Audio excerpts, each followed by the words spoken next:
ओम शांति। पुनः आज हम सबके बीच में आदरणीय सुषमा दीदी जी जयपुर से खास इस अव्यक्त मुरली मंथन की सीरीज में आए हैं। दी आपका बहुत बहुत स्वागत है। जैसे कि आप सुषमा दीदी को देख रहे हैं, आप बहुत पुराने 1959 से ब्रह्मा बाबा की पालना के साथ साथ इस यज्ञ से भी जुड़े, और यज्ञ से जुड़ने के बाद बहुत सारी पालना आपने बाबा से भी ली और दादियों से भी ली।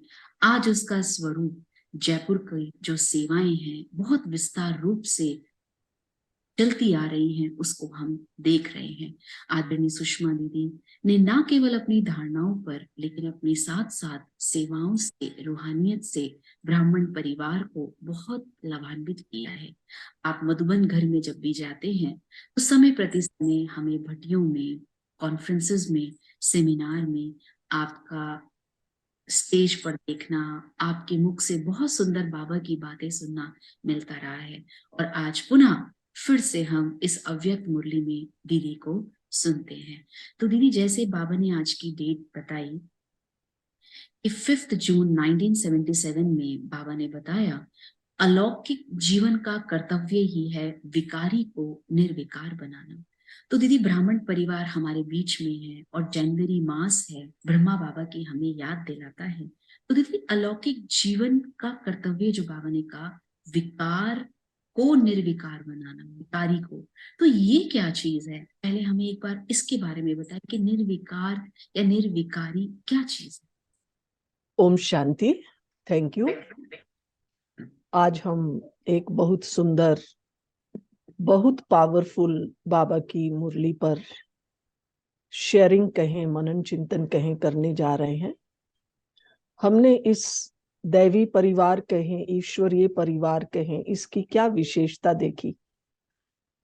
जब हम शुरू से ज्ञान में आए, बचपन से 5-6 बरस की आयु से, तो इस विद्यालय का जो रूपरेखा है वो कुछ भिन्न थी।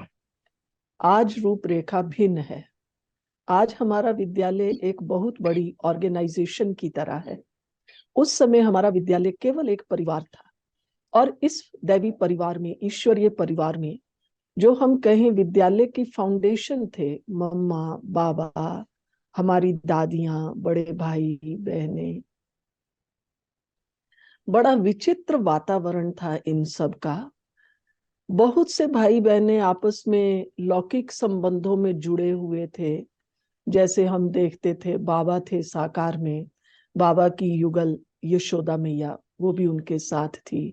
उनकी बेटी निर्मल शांता दादी भी थी। उनके बड़े बेटे की बहू अपनी ब्रिज इंद्रा दादी जी भी थी। ऐसे ही मम्मा, मम्मा की लौकिक माँ, मम्मा की लौकिक मौसी ध्यानी दादी, जो अंबाला में रहती थी उस समय जब हम ज्ञान में आए, और भी बहुत सी हमारी दादियां बहुत करीबी रिलेशन में, जैसे हमारी गुलजार दादी और ऑलराउंडर दादी दिल्ली में थे, माँ और बेटी। लेकिन जब हम विद्यालय में आए तो जल्दी से हमें ये आभास नहीं होता था कि ये लौकिक में कुछ आपस में संबंध में है, जब तक कोई बता ना दे। कोई बताएगा कि ये यशोदा मैया बाबा की लौकिक में युगल है, तब ही समझ में आता था, अच्छा ये युगल है। आप कहेंगे क्या बात थी, क्या विशेषता थी। इन्होंने जो 14 साल बैठकर भट्टियां की, तपस्या की कराची में, लौकिक संबंधों को एकदम भूल गए। यशोदा मैया बाबा को बाबा ही कहती थी। एक स्त्री अपने पति को बाबा कहे, आज के समाज में बहुत बड़ी बात है। बाबा के बड़े बेटे की बहू ब्रिज इंद्रा दादी जी, जो बॉम्बे में रहती थी, वो भी बाबा को बाबा कहती थी। निर्मल शांता दादी बाबा को बाबा कहती थी। मम्मा, और जो मैंने देखा, मम्मा की लौकिक मौसी ध्यानी दादी जो अंबाला में थी, हम लोग जब ज्ञान में आए थोड़े समय के बाद मम्मा अंबाला में आई थी। अब ये मासी भांजी तो थी, लेकिन बिल्कुल आपको ऐसा नहीं लगेगा। ध्यानी दादी बड़ी थी, आयु में भी बड़ी थी, रिश्ते में भी बड़ी थी, लेकिन दादी का व्यवहार मम्मा के साथ वो भांजी वाला या बेटी वाला नहीं था। वो भी उनको ऐसे ही स्वीकार करती थी कि ये मम्मा है, जगदम्बा है, सरस्वती है। तो हमने शुरू से ये देखा कि हमारी दादियों में, हमारे यज्ञ में लौकिकता नाम की कोई चीज ही नहीं थी। हमने बड़ी दीदी को देखा, शील इंद्रा दादी को देखा, मैं किस किस के नाम आपको गिनाऊं।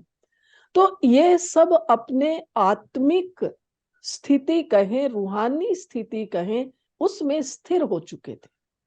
हमें कुंज दादी सुनाया करती थी कि बाबा मुरली चलाने के बाद कराची में वहां क्लिफ्टन पर ले जाते थे, सागर के किनारे पर, और हम घंटों घंटों बैठकर, कभी ऐसे एकांत में, कभी आमने सामने बैठ के, और यही अभ्यास करते थे, बस मैं आत्मा आत्मा को देख रही। आंख नहीं झपकते थे, बस ऐसे एकदम बैठ जाते थे, ना आंख बंद होती थी ना आंख झपकते थे, एक ही स्थिति में स्थित रहते थे। तो हमारा जो योग है ये फिजिकल नहीं है, ये हमारा योग मन और बुद्धि की स्थिरता का योग, शुभ भावनाओं का योग है। जब शुभ भावना हमारे अंदर पैदा होगी तो स्वाभाविक है कि विकार अपने आप मिटते चले जाएंगे। भावनाएं कब बदलती हैं? जब हमारे अंदर स्वार्थ है, ईर्ष्या द्वेष है, तेरा मेरा है, इसका उसका है, बदले की भावना है, ये अनेक प्रकार की भावनाएं हमारे अंदर विकार पैदा करती हैं। लेकिन जब हम आत्मिक स्थिति में हैं, ऑटोमेटिक हमारे विकार समाप्त, विकारों को खत्म करने की मेहनत नहीं करनी है। जैसे कोई कांटों का, अगर आप लोगों ने देखा हो कि गांव में कांटों की झाड़ियां होती हैं, तो लोग कभी भी कांटों की झाड़ी को काटते नहीं हैं। तो आप कहेंगे क्या करते हैं? उसको बस थोड़ा इकट्ठा किया और आग लगा देते हैं, वो जल जाती है, खत्म हो जाती है। काटने के बाद तो दोबारा भी पैदा हो सकती है, लेकिन जो चीज जल गई that is finished for ever. इसी प्रकार से बाबा ने भी किया, हमारे अंदर जो विकारों की झाड़ियां थी ना, उनको ही जड़ से जला दिया। बच्चे, तुम लौकिक संबंधों में बिल्कुल नहीं तुम्हें आना है। तो सब एक दूसरे को वही भाई भाई के नाते से, बहन बहन के नाते से, मम्मा बाबा के नाते से देखते थे। और यही हमारे विद्यालय में एक बहुत बड़ा चमत्कार है, इसको कम मत समझिए। मैं हमेशा कहती हूँ, दुनिया में बहुत से चमत्कारों की बात होती है। हम लोग जब शुरू शुरू में ज्ञान में आए तो जो युगल भी आने लगे, भाई बहन आने लगे, तो लौकिक में पति पत्नी भी एक दूसरे को बहन भाई कहने लगे। इसलिए कई बार लोग कहते थे ब्रह्मा कुमारियां तो पति पत्नी को भी भाई बहन बना देती हैं। तो दादियों का, मम्मा बाबा का इतना प्रभाव था, इतनी जबरदस्त उस समय तपस्या के वाइब्रेशन थे, एकदम कट हो जाता था देह का संबंध। आज तो हम देखते हैं देह के संबंधों को हम तोड़ना ही नहीं चाहते हैं, बल्कि देह के संबंधों को और ही मैंने देखा लोग जागृत करते रहते हैं। तो अगर जो गीता में भी कहा है, बाबा भी कहता है, बच्चे पुरानी दुनिया भूलो, इस देह को भूलो। गीता में भी है, देह सहित देह के संबंधों को भूलो। तो हम संबंधों को या तो तोड़ना चाहते हैं, भूलना चाहते हैं। उनको तोड़ने की जरूरत नहीं है, मत तोड़िए। तो क्या करें? पहले इस देह से अलग हो जाइए। अलौकिक माना मैं ये देह नहीं, मैं ये शरीर नहीं, मैं केवल अति सूक्ष्म आत्मा। आप बाबा का चित्र देखिए, साकार बाबा का चित्र देखिए, आजकल भाई बहनों ने घरों में भी लगा रखे। आपने कभी नोट किया बाबा की आंखें एकदम ऐसे खुली हैं, पूरा बाबा का कंसंट्रेशन यहाँ है। तो अलौकिकता को लाना ही इस ज्ञान की फाउंडेशन, इसकी प्राप्ति है। तो बाबा भी स्वयं निराकारी, निरअहंकारी, निर्विकारी था। तो अपने आप ही हम क्या बन जाते हैं? निराकारी, क्योंकि मैं आत्मा तो बिंदी हूं ना। तो बिंदी आत्मा अपने आप ही स्थिर हो जाती है। उसके बाद निर्विकारी, निरअहंकारी तो हम स्वतः ही बन जाते हैं। उसके लिए आपको कुछ नहीं करना। ये कांटे हैं, ये झाड़ी अपने आप जल जाएगी। केवल पहले मैं एक सूक्ष्म आत्मा हूं, इसका बैठकर चिंतन करना। मैं आत्मा यहां हूं, कहाँ हूं? महसूस कीजिए, कहाँ हूं मैं आत्मा। 3-3 घंटा हमारी कुंज दादी सुनाया करती थी, घंटों घंटों, अभी तो हम कहते हैं ना 2 घंटा योग में बैठो तो सबको बहुत भारी लगता है। हम लोग भी शुरू शुरू में ज्ञान में आए, हमने देखा दादियां 3-3 घंटा 4-4 घंटा ऐसे योग में बैठ जाती थी, और इनके चेहरे इतने लाल लाल हो जाते थे, आंखों में इतना बाबा के स्नेह के आंसू आते थे। तो ये सब अनुभूतियां अभी हमें करनी चाहिए। अभी हम, बुरा नहीं मानना, हम बहुत आर्टिफिशियल लाइफ में जी रहे हैं। केवल योग की कमेंट्री नहीं चाहिए, अपने भीतर की रियलाइजेशन, सचमुच में सूक्ष्म आत्मा देह से अलग हूं।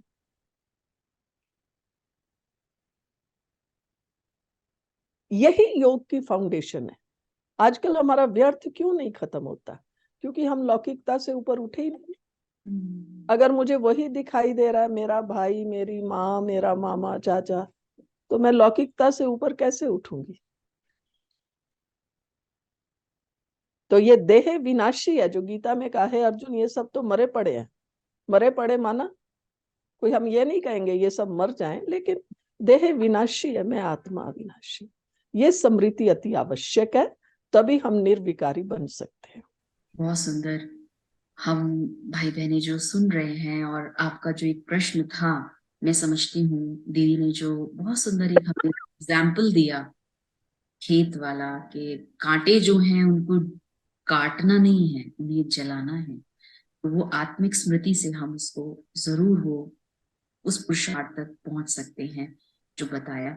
तो दीदी, बाबा वैसे भी निराकारी पहले ही कहते हैं, पहले निराकारी, फिर निरंकारी और निर्विकारी। तो आपने बहुत सुंदर कहा कि बस हम निराकारी स्टेज की प्रैक्टिस करते रहें, निरंकारी और निर्विकारी अपने आप ही हम बनते चले जाएंगे। तो दीदी, जैसे बाबा ने इसमें कहा आगे मुरली में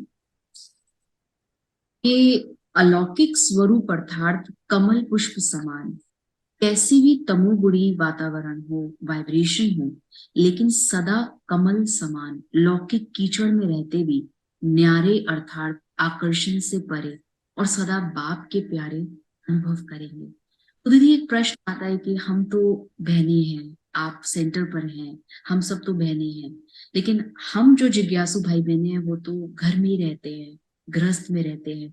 बाबा को हमने देखा है, लेकिन अब उतनी शक्ति नहीं होती जो बाबा कहते हैं कमल फूल समान जीवन बनाए। हम चाहते हैं हम चले, लेकिन और सब ज्ञान में चले, लेकिन वो नहीं चलते। तो मन जाता है कि समय कम है, वो भी निराकारी स्थिति की प्रैक्टिस करे, वो भी निराकारी बने तो फिर निर्विकारी बने। क्या करें? औरों की मत सोचिए, औरों के लिए नहीं सोचना। मेरे परिवार में 4 लोग नहीं चलते हैं ज्ञान में, मैं चलती हूँ। अब डिसाइड मुझे करना है, मुझे अपनी स्थिति को ऊंचा बनाना है।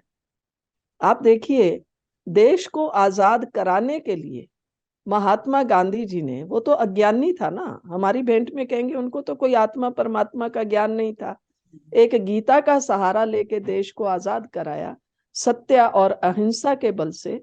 गांधी जी का भी ये कॉन्सेप्ट था कि अगर हम कुछ करना चाहते हैं तो हमें ट्रस्टी बनना होगा। तो बाबा गृहस्थियों के लिए कहता है रहो गृहस्थी में, लेकिन कैसे रहो? ट्रस्टी बन के। जैसे हम जब ज्ञान में आए, मुझे अभी तक याद है, हमारी ध्यानी दादी कहा करती थी, मान लो आजकल सर्दी का मौसम है, आजकल आलू गोभी और मटर ये सब सब्जियां हैं। अब बच्चे होते हैं, बच्चे कहते हैं नहीं नहीं हमें तो आज गोभी खानी है। तो ध्यानी दादी कहती थी अब तुम्हारी वासना तो पहले ही भर गई, अब शिव बाबा को भोग कैसे लगेगा? मैं कभी कभी याद करती हूँ, देखिए कितना सूक्ष्म पुरुषार्थ था हमारी दादियों का। हम तो आजकल पहले ये सोचते हैं आज क्या खाएं, कल तो साग खाया था, आज चलो सब्जियों का पुलाव बनाते हैं। पुलाव नहीं खाया और फिर कहेंगे बहन तू बहुत अच्छा बनाती है, चल तू बना। आप देखिए हमारी वृत्तियां। दादियां ऐसे नहीं सोचती, दादियां कहती थी आज हमें बाबा को क्या भोग लगाना है, भले है मेरे मन में मुझे गोभी खानी है, मटर खाना है, लेकिन आज बाबा को क्या भोग लगाएं, चलो आज आलू मटर का भोग लगाते हैं। तो जब तक हमारे यहाँ भाषा का परिवर्तन नहीं हुआ, तो आप सोचिए आंतरिक परिवर्तन तो क्या होगा? आजकल हमें नियम मुश्किल क्यों लगते हैं?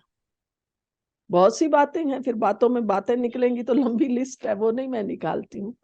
लेकिन आगे हमें ये भावनाएं पक्की कराई जाती थी कि नहीं, आप पहले पक्का करो, बाबा को भोग क्या लगेगा। दूसरी बात, हमेशा पक्का कराते थे, घर को ऑफिस समझो, और हमारा घर कौन सा है, सेंटर हमारा घर है। हम ऑफिस में काम करने जाते हैं। मनुष्य का लौकिक में भी देखो, ज्यादा समय तो ऑफिस में ही जाता है ना, घर में तो आता है रेस्ट करता है। तो हम अपने ऑफिस में वर्क कर रहे हैं, सवेरे शाम सेंटर पर आते हैं, योग में बैठते हैं, मुरली सुनते हैं, अपनी आत्मा को रिलैक्स करते हैं, शक्तिशाली बनाते हैं। तो चाहे घर गृहस्थी में रहें, चाहे सेंटर पर रहें, अगर सेंटर पर रहकर भी मेरे अंदर ट्रस्टीशिप का कॉन्सेप्ट क्लियर नहीं है, तो मेरे अंदर भावना कौन सी आएगी, मेरा सेंटर, मेरे भाई बहन, मेरी बहनें, तुमने इससे क्यों बात की, तुमने उससे क्यों बात की। पर हम ट्रस्टीशिप में रहे ना, सब बाबा का है, ये बाबा के बच्चे हैं, हमें इनको रूहानियत से शक्ति देनी है। बाबा के पास कौन सा जादू था, रूहानियत की शक्ति थी। अब हम मेरे मेरे में फंसे हुए हैं, इसलिए रूहानियत की शक्ति हमारे अंदर नहीं है, हमारे चेहरे पर वो रूहानियत का रुहाब नहीं आता है। तो इसलिए कहीं भी रहें, चाहे सेंटर पर, चाहे घर गृहस्थी में, हमें ट्रस्टीशिप के कॉन्सेप्ट को क्लियर करना होगा और उसको एडॉप्ट करना होगा, फिर आप कहीं भी रहें। बहुत सुंदर दीदी।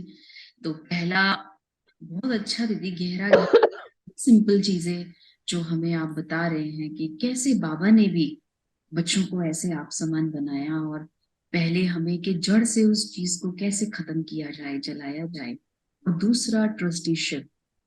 तो दीदी जैसे आगे आपने कहा कि आत्मिक स्मृति, तो उसमें बाबा ने बहुत अच्छी एक बात और कही है जो मैं चाहूंगी दीदी आप ही हमें क्लियर करें। जैसे पहला पार्ट आत्मिक स्मृति का पक्का करो। आत्मा इस शरीर द्वारा किसको देखेगी?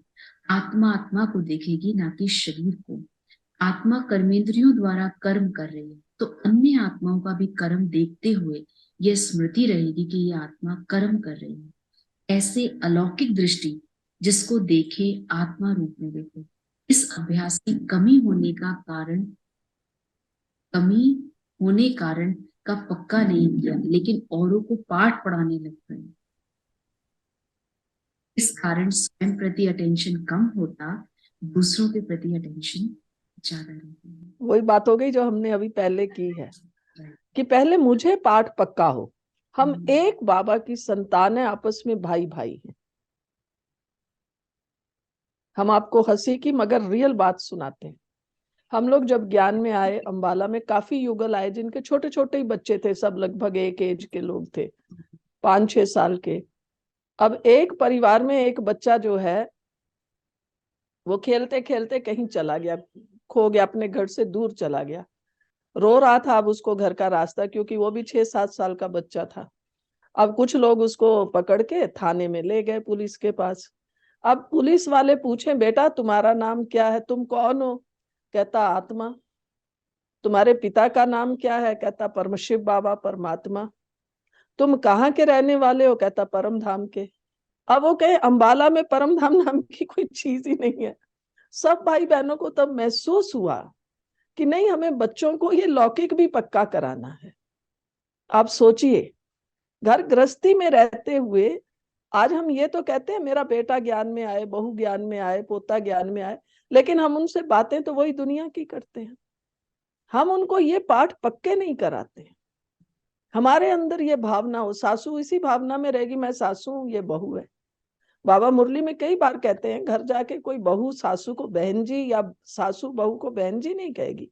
लेकिन क्या मेरा ये भाव पक्का रहता है, मैं एक बाबा के हम बच्चे हैं, हम आत्मा के नाते भाई भाई हैं। जब तक ये पाठ हमारा पक्का नहीं होता है, तो फिर हम अपने संस्कारों के वशीभूत रहते हैं, अपनी सोच के वशीभूत रहते हैं। और बाबा ने कहा, अगर तुम अपनी कमजोरियों के परवश हो तो माना अपने बंधन में हो ना। तो ये बंधन तब कटेगा जब हम भी बाबा की तरह निराकारी स्वरूप में स्थित हो जाएं। वर्तमान जो समय चल रहा है, बाबा के हर बच्चे का यही पुरुषार्थ होना चाहिए कि मुझे अपने आत्मिक स्वरूप में स्थित होना है, शुरू शुरू में हम ज्ञान में आए, हम देखते थे, सब लोग कहते थे ब्रह्मा कुमारियों की आंखों में जादू है। अब जादू कौन सा था? दादियों ने 14-14 साल, 15-15 साल, 20 साल ये तपस्या की थी, मैं आत्मा हूं। आप एक दिन योग करके देख लीजिए, अपने आप को स्थिर, मेरी आंखें स्थिर हैं, बंद ना हो, बस मैं आत्मा हूं।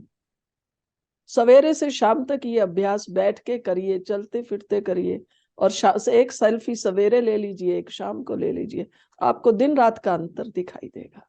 अब जिन दादियों ने 14 साल तो कॉन्टिन्यूअस, और उसके बाद 15-20 साल, 4-5 साल और आबू में रहे, इधर उधर गए, यही अभ्यास किया, तो उनकी आंखें कितनी स्थिर होंगी। हमारी कर्म इंद्रियों में स्थिरता है, तो वर्तमान में इस चीज की आवश्यकता है। मैं हमेशा कहती हूँ, गीता में जो है, भगवान ने कहा कि मुझे कोटों में कोई पहचानते हैं, तो वर्तमान में हम और आप सब कोटों में कोई तो बन गए। भगवान को पहचाना, उसके महावाक्यों को स्वीकार करते हैं, बातों को स्वीकार करते हैं, लेकिन उसके बाद है कोटों में कोई और कोई में भी कोई मुझे जानते हैं। तो अब जो सिलेक्शन चल रही है वो चल रही है कोई में भी कोई। कोटों में कोई तो आ गए, हम मुरलियां भी पढ़ रहे हैं, उसके ऊपर वर्कशॉप भी कर रहे हैं, बातें भी कर रहे हैं, लेकिन कोई में भी कोई, बस मैं आत्मा हूं, वो सिलेक्शन चल रही है, उसकी रेस में आ जाइए। बहुत सुंदर दीदी, क्योंकि हमने बहुत कम टाइम रखा है दीदी मुरली का, लेकिन इतनी गहरी गहरी चीजें सच में अगर आज के टाइम में देखें तो सब कुछ मिल रहा है हमें एज अ गाइड के रूप में, बड़ों से भी कहें या बाबा से कहें तो बाबा की डायरेक्ट पालना भी, या व्यर्थ पालना के रूप में कहें, कैसे भी कहें, सब कुछ मिल रहा है। लेकिन अब पुरुषार्थ हमारा है कि हम उस स्मृति में अपने आप को निकालें और स्थित हो जाएं, तो अपने आप ही दीदी व्यर्थ मुक्त तो बन ही जाएंगे। इस मुरली में बाबा ने कहा भी है ना, संगम युग की विशेषता ही है स्वरूप बनना। हम स्वरूप बने। अब वर्णन का समय गया, अब वर्णन नहीं करना है, पढ़ना नहीं है, बहुत हमने पढ़ भी लिया। लेकिन वो जो बाबा ने कहा इस मुरली में, तो पर्टिकुलर बाबा ने माताओं और भाइयों की बात करते हुए बाबा ने कहा पांडवों को क्या चाहिए? एकाग्र बुद्धि, एक रस। अब हम तो बैठते हैं तो सोचते हैं अभी 18 जनवरी है, इसमें क्या सेवा करेंगे। 18 जनवरी है, मैं कौन सा स्वरूप बनूंगी, ये हम कहाँ तक सोचते। 18 जनवरी है, आज 16 जनवरी है, 3 दिन रह गए हैं, मुझे 3 दिन मौन में रहना है, हल्का खाना है, बने ना स्वरूप। आप देखो बाबा हमें कितना आशीर्वाद देगा। और यदि निर्विकारी अपने आप बन जाएंगे, जरूरत ही नहीं है उस पर सोचने की।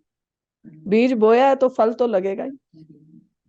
निराकारी बनेंगे तो फिर निर्विकारी ही बनेंगे, फिर विकार तो आ नहीं सकते। बहुत सुंदर दीदी, क्योंकि 18 जनवरी का माह भी चल रहा है, जनवरी मास, तो दीदी थोड़ी देर जैसे आपने कहा कि उस स्मृति में अपने आप को टिका लें, स्थित कर लें और उसका स्वरूप बन जाए, जो संगम पे बाबा हमसे चाहते हैं। 2 मिनट चाहेंगे कि आप वो प्रैक्टिस हम भाई बहनों को आप कराएंगे।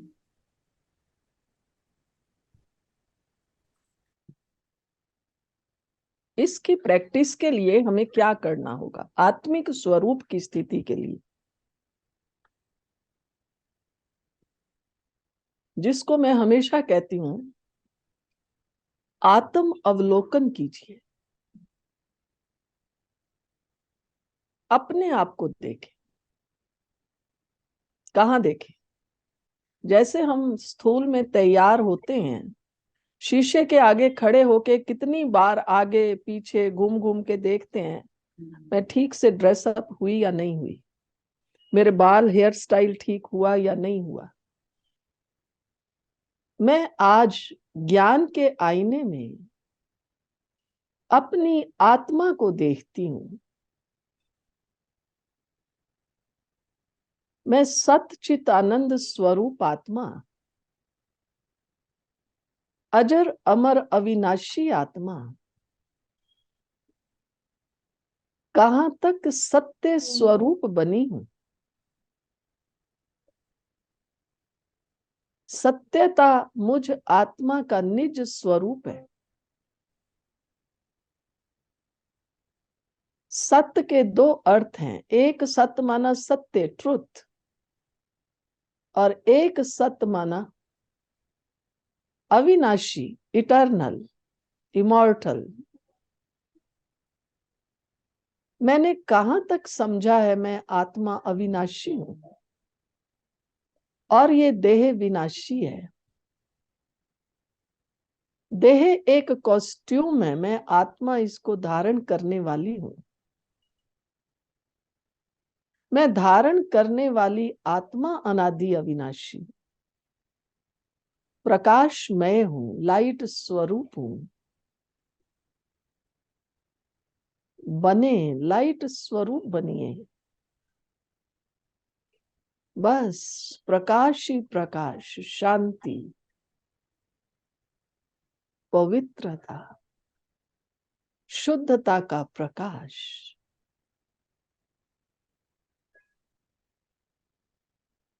अचल अडोल में आत्मा, निर्भय निश्चिंत में आत्मा।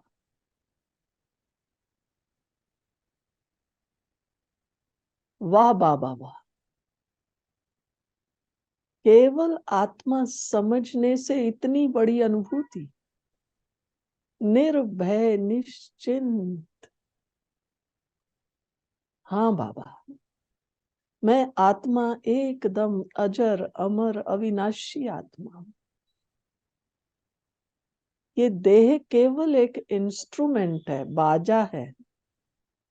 जिस बाजे को मैं आत्मा बजाती हूँ, जिस इंस्ट्रूमेंट से कर्म करती हूँ, करण करावन हार तो बाबा है, बाबा है, बाबा है। स्थिर हो जाइए।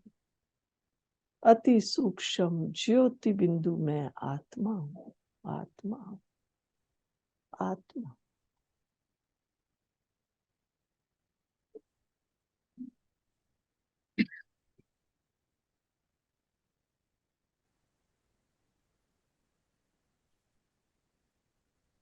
बहुत सुंदर दीदी। और थैंक यू। इतना अभ्यास अगर हम करें और इस स्थिति में हम आ जाएं, तो बाबा की जो मुरलियां हैं हमें जो बहुत गहरी गहरी लगती हैं, वो समझ में भी आने लगेंगी। और जो धारणाएं हैं अव्यक्त मुरली से, वो हम सब जानते हैं कि जितना उसका मनन चिंतन करते हैं तो धारणाएं भी मजबूत ऑटोमेटिकली होती जाती हैं। तो जो एक स्मृति की बात है, मैंने बार बार कहा, आत्मिक स्मृति को पक्का करें। उसको हम इस 18 जनवरी पर चल ही रहा है, ये तो जनवरी मास चल रहा है, इसको हम अपने अंदर उसको साध ले, ये भी एक साधना है। तो थैंक यू दीदी, बहुत सुंदर आपने मनन चिंतन भी दिया और बहुत सरलता से। मुरली तो दीदी बहुत बड़ी है, पर समय का हमारे पास हमेशा ही रहता है कि बहुत शॉर्ट में बहुत अच्छी अच्छी चीजें ले लें, तो यही है। और बाकी की भी बहुत अच्छी मुरली है। अगर भाई बहने जो इस मुरली को सुन रहे हैं, आपके पास पूरी मुरली होती ही है, तो आप उस पूरी मुरली का पुनः अध्ययन भी जरूर करें। ओम शांति।